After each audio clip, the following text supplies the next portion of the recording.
Good morning, friends. Hello, hello. Welcome this morning. Hope you're having a great day. We are looking forward to our concert tomorrow, our organ concert and carol sing, which is going to be great fun. Then on Sunday afternoon after church, we're going to go caroling to some of our shut-ins around the area. So we've got a band and going to drink some cocoa and do that. We got done sorting coats yesterday. For this season, we'll pick it up again in January. It's just a great time to be church. We got to meet with the deacons last night, and I just so enjoy that little group of servants that come to hold the our church together and all the great work that they do. It's really such a it is a great time to be a part of this community. And um, we'll see some more posts about some of the stuff we've been doing here today. Some of the pictures from our trip to La Salette are some of the pictures from our trips to our potluck this Sunday where Santa showed up. We'll have some more. We'll have the photo of our friends coming to pick up the uh, Deacons Project toys that are headed out to the DHS, the kids that are in the DHS system this season. It's again such a great time. Good morning, Jane. Hello, how are you? Jonathan, great to see you. Donna, good morning. Welcome, welcome. Hope you're all doing great. I hope there's goodness in your day. Good morning, everybody. Hello. So, all right.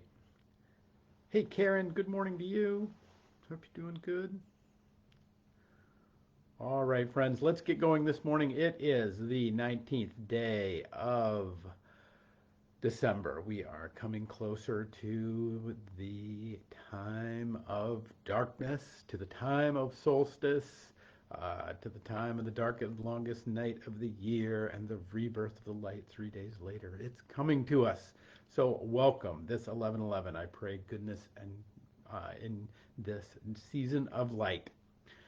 Yesterday we talked a little bit about James, and I just kind of got on a little James kick. So we're going to stay with James again, this who is, Jesus' brother, who is leading his little church in Jerusalem as they are trying to deal with the oppression and the persecution of the Roman world and the Jewish world around them.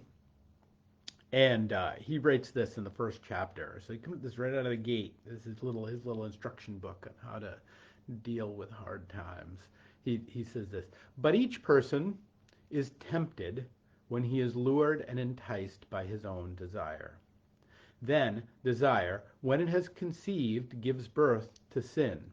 And sin, when it is fully grown, brings forth death. Oh, gosh, James, you're such a downer at Christmas. Come on.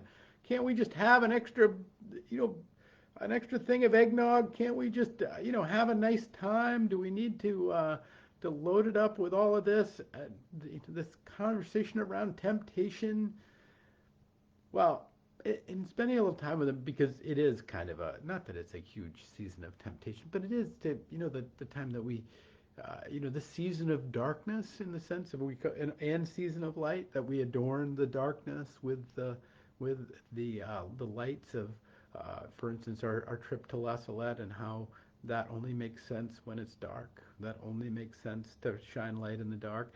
There is this way that we have to contend with these things, and so this there's just so much wisdom again that he's taking this, because what happens, when are we really get ourselves into trouble? When do we really start coloring out city lines? Well, it's when we feel we are kind of in the darkness, or we're feeling stressed, or we're feeling up against it, or we're feeling these big movements of desire within us, whatever they may be. And so what he's pointing to is that this little group of people that are struggling, He's like, you're going to struggle, and in the middle of your struggle, in the middle of things going bad, there's going to be these things that are going to these desires that will show up to try and get you to escape your suffering, because that's what the desires are really leading us to. Is this they're lure and entice us into some sort of comfort or some sort of feeling good or something that's going to take us out of where we are and what's actually going on, and that actually enduring becomes a much more difficult thing. And so, but here's the thing: what then are we supposed to do? And and the the great the great Catholic priest Anthony DeMello, who just he spent his whole career just collecting stories. I love his stuff. He has a little meditation where he talks about this. He said that, I think it's brilliant, and it's really what James is driving at for us. Is that we're not that we're supposed to be pure in thought, word, and deed, as others might tell us, because we are going to have desires. And in fact, not having desires is a horrible thing. Can you imagine a life without desire? I mean, without desire, there's no life. Without wanting a cookie, or without wanting to be in relationship with somebody, or without wanting to be, wanting to understand. Without desires in our heart, there's like the only people without desires are on a slab. That actually there's nothing that our desires inherently can also take us places that we may not end up wanting to go. And so what he invites us to, which I think is what James is driving at, is what we can do is try to understand them, is to try to really understand them, to see where, and that when we start to understand them, when we start to, because what often happens is we'll have this desire, we'll have this, something will come up, and we'll just kind of try and push it away, right? We'll try to push it down, just push it down, Lisa. It's good Marge Simpson world. We'll just kind of push it away, push it down. We won't look. We'll avert our eyes. We won't look over there. We won't cruise by the cookies again or whatever. We just try to put it away, as opposed to actually turning our eyes towards it and looking straight and square on and saying, what are you offering me? This desire within me to indulge in this thing, this desire within me to try and do more of this desire within me to fulfill this. What is it? What is it that is going on here? Because there's this sense of, because desire, when it has conceived, gives birth to sin. Well, what conceives it? The act of conception is just that. It's an act. So, but the desires are just our desires, and if we understand them, if we can try and get our head around them, we can try and get a little bit of purchase on them in terms of, what are they telling us? What is going on? What's happening? What happens is the little alligators, well, they don't grow up. They don't become big alligators, which is what he's really saying when he says, that sin, when it is fully grown, brings forth death. He's saying, well, little alligators become big alligators.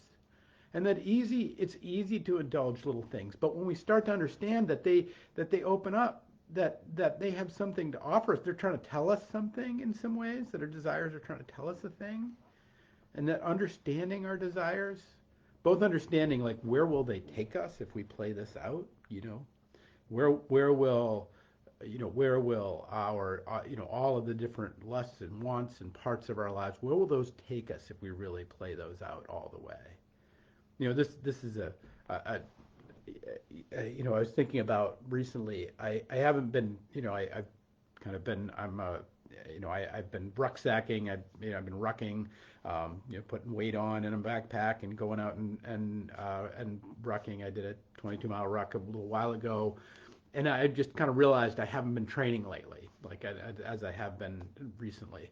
And I kind of start thinking about it. It's like, why have I been kind of opting for comfort here? Because I'm the way I'm wired. I'm born for comfort. Like I'm built for comfort, not for speed. That is me. Like I'm always, comfort is always going to be my default. It's always going to be my desire, and by virtue of that, it's always going to be my temptation. So I'm thinking, why is it? What's going on with that?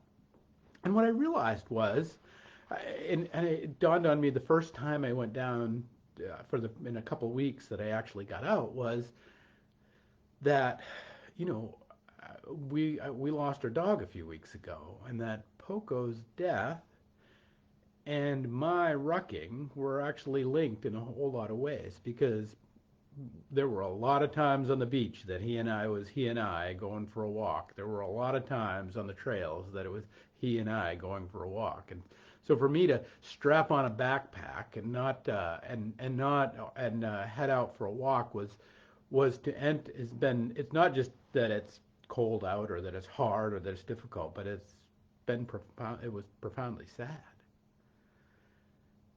And so my desire to be like, oh, it's raining, oh, it's cold, my desire to kind of stay on the couch, my desire to it that which it's fine. It's like Jesus still loves me. I'm going, but if I continue to play that out, where does that take me? If I never put a rucksack back on because of the experience of sadness I might encounter when I do it, if I never go, re-engage with that, what's that going to do? What's that going to do for my body? What's it going to do for my soul? How depressed am I going to end up being if I don't continue to move my body, if I don't continue to do things? And that's starting to what and what happens is when you do that, when you have that kind of conversation with yourself, is it stops being a desire. It really does. Like there's this way in which once there starts to be some illumination around it. Once I start to understand, oh, I just don't want to enter into the sadness of not having my dog anymore and not having that, not kind of like, hey, you want to go for a walk? And just having him jump up and missing all of that experience, that sadness, not wanting to engage that sadness is also, it also takes something away from me, takes away from my training time, takes away from my physical health, takes away from my mental health, which is a lot of the reasons I walk. It takes away from the care of my soul and spending and a lot of my walking is spent in prayer. It takes away from my time in prayer. That if but now it becomes rather than a desire to say, I would rather just stay on the couch and eat cookies and rather than go there and deal with that sadness. Now it becomes what DeMillo calls, and I love this word, a preference. I would prefer not to encounter that. And I know if I indulge that preference, where it will take me. It stops being a desire. It stops being this, because the desire is this thing that has some purchase over me. It has some agency over me. But if we can get underneath it, understand it. This is the thing. Think about the word understand. It is to stand under something. The great Len Sweet taught me this, which is just brilliant. That if you want to understand something, you must stand under it. You must examine it from the bottom.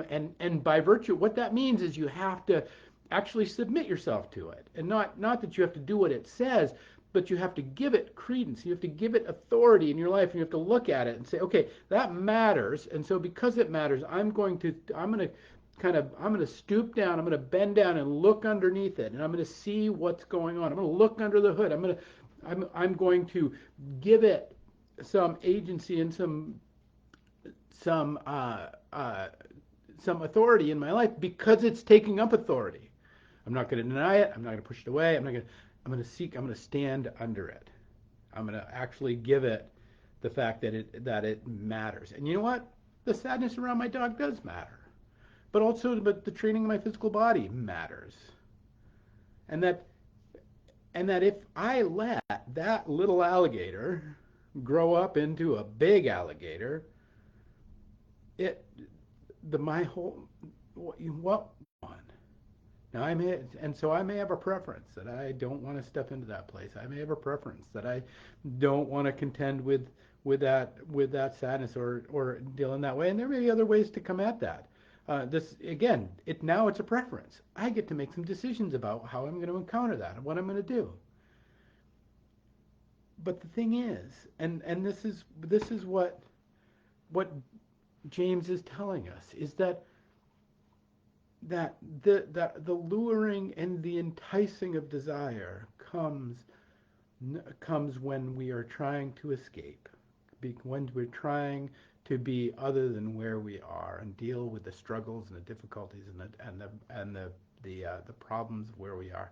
And there will always be something shiny. There will always be something warm. There will always be something sexy that will pull us out of where we are into that desire. And that if we really give it if we give ourselves over to it, it will end up in death. It really will kill us, even if it doesn't kill us physically. Something good and true and beautiful will die inside of us. Now, again, we're not called to be perfect people. We're not called to be, and this is again James's little kind of little gunfighting manual for what it is to operate in a harsh spiritual environment, and understanding that in a harsh spiritual environment you are going to have to contend with these things, because you're not going to want to be in a harsh spiritual environment. When it's prickly, when it's thorny, we want to get ourselves out of it. And so my invitation to you, friends, is, and maybe this is just the simplest way to understand it, don't let your little alligators become big alligators. Don't be afraid of looking at the desires of your life, the things that, and even if they're hard, even if they're awful ones, like even depression can be a desire. Like even if they're really difficult ones, for gnarly ones to encounter, don't be afraid to look at them. Don't be afraid to stand under them and to seek to understand them.